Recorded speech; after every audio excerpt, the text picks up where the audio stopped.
Assalamualaikum warahmatullahi wabarakatuh. Bismillahirrahmanirrahim. Alhamdulillahirabbil alamin. Wassalatu wassalamu ala asrofil anbiya'i wal mursalin sayyidina wa maulana Muhammadin wa ala alihi wa sahbihi ajmain. Amma ba'du. Pertama-tama, marilah kita panjatkan puja dan puji syukur atas kehadiran Allah Subhanahu wa taala yang mana telah mempertemukan kita pada bulan suci Ramadan di tahun ini dengan keadaan sehat walafiat. Kedua kalinya, sholawat serta salam senantiasa kita panjatkan kepada Nabi tercinta Nabi Muhammad SAW yang menolong kita dari zaman kegelapan menuju zaman yang terang benderang. Pemirsa kakak media yang dirahmati Allah. Dalam kesempatan yang baik ini, saya akan membahas topik mengenai peristiwa bersejarah di bulan Ramadan. Pemirsa kakak media dimanapun berada. Bulan Ramadan bukan hanya bulan yang penuh keberkahan dan ampunan, tetapi juga bulan yang menyimpan banyak peristiwa bersejarah dalam perjalanan Islam. Dalam bulan yang suci ini, Allah Subhanahu wa taala menurunkan berbagai kemenangan dan peristiwa besar yang menjadi pelajaran bagi umat Islam. Adapun beberapa peristiwa penting yang terjadi di bulan Ramadan sebagai inspirasi bagi kita semua. Yang pertama, turunnya Al-Quran atau Nuzulul Quran. Peristiwa paling agung yang terjadi di bulan Ramadan adalah turunnya Al-Quran kepada Nabi Muhammad SAW. Allah Subhanahu wa taala berfirman, bulan Ramadan adalah bulan yang di dalamnya diturunkan permulaan Al-Quran dan sebagai petunjuk bagi manusia dan penjelasan-penjelasan mengenai petunjuk serta pembeda dari yang baik dan juga yang batil. Quran Surat Al-Baqarah ayat 185. Peristiwa ini terjadi pada malam yang disebut sebagai Lailatul Qadar, malam yang lebih baik dari 1000 bulan. Al-Quran menjadi pedoman hidup bagi umat manusia hingga akhir zaman. Yang kedua, kemenangan dalam Perang Badar. Pada tanggal 17 Ramadan tahun kedua Hijriah, terjadi Perang Badar. Pertempuran pertama antara kaum muslimin dan juga kaum Quraisy. Kaum muslimin yang hanya berjumlah 313 orang melawan kaum Quraisy yang berjumlah lebih dari 1000 orang. Dengan izin Allah, kaum muslimin memenangkan peperangan ini.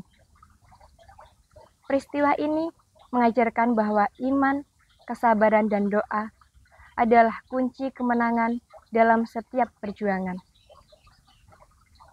Yang ketiga, Fathu Mekah atau pembebasan kota Mekah. Pada 10 Ramadan tahun ke-8 Hijriah, Rasulullah SAW memimpin pasukan muslim menuju kota Mekah dan membebaskannya tanpa banyak pertumpahan darah.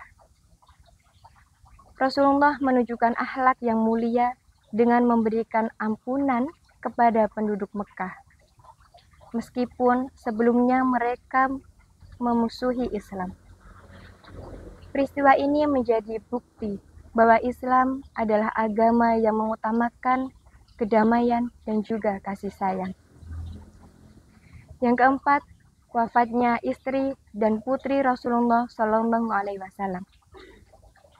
Di bulan Ramadan juga, umat Islam kehilangan dua sosok wanita mulia dalam sejarah Islam, yaitu Khadijah binti Khuwailid, istri pertama Rasulullah SAW, dan Fatimah Az-Zahra, putri Rasulullah SAW. Khadijah wafat pada tahun ke-10 kenabian, sedangkan Fatimah Az-Zahra wafat pada tanggal 3 Ramadan tahun 11 Hijriah. Keduanya memiliki peran penting dalam perjuangan Islam, baik dalam mendukung dakwah Rasulullah maupun dalam keteladanan sebagai seorang muslimah. Yang kelima, semangat ibadah dan infak para sahabat. Selain peristiwa besar, bulan Ramadan juga menjadi saksi bagaimana Rasulullah SAW dan para sahabat meningkatkan ibadah dan juga infak. Rasulullah adalah orang yang paling dermawan, apalagi ketika di bulan Ramadan. Para sahabat seperti Abu Bakar, Umar bin Khattab, dan Utsman bin Affan, mereka berlomba-lomba dalam bersedekah dan membantu perjuangan Islam. Ini menjadi pelajaran bagi kita untuk meningkatkan amal ibadah dan berbagi dengan sesama di bulan yang penuh berkah ini. Pemirsa, bulan Ramadan tidak hanya menjadi bulan ibadah, tetapi juga bulan perjuangan dan kemenangan bagi umat Islam. Dari turunnya Al-Quran, kemenangan dalam Perang Badar, pembebasan Makkah, hingga semangat ibadah dan kedermawanan para sahabat, semuanya mengajarkan kita bahwa Ramadan adalah bulan yang penuh hikmah dan pembelajaran. Semoga kita dapat mengambil inspirasi dari peristiwa-peristiwa ini dan menjadikan Ramadan sebagai momen untuk meningkatkan keimanan dan ketakwaan kepada Allah Subhanahu wa Ta'ala. Akhir kata, semoga kita dapat meneladani ini dan mengambil hikmah di balik peristiwa-peristiwa ini. Amin. Wallahu a'lam bishawab. Wassalamualaikum warahmatullahi wabarakatuh.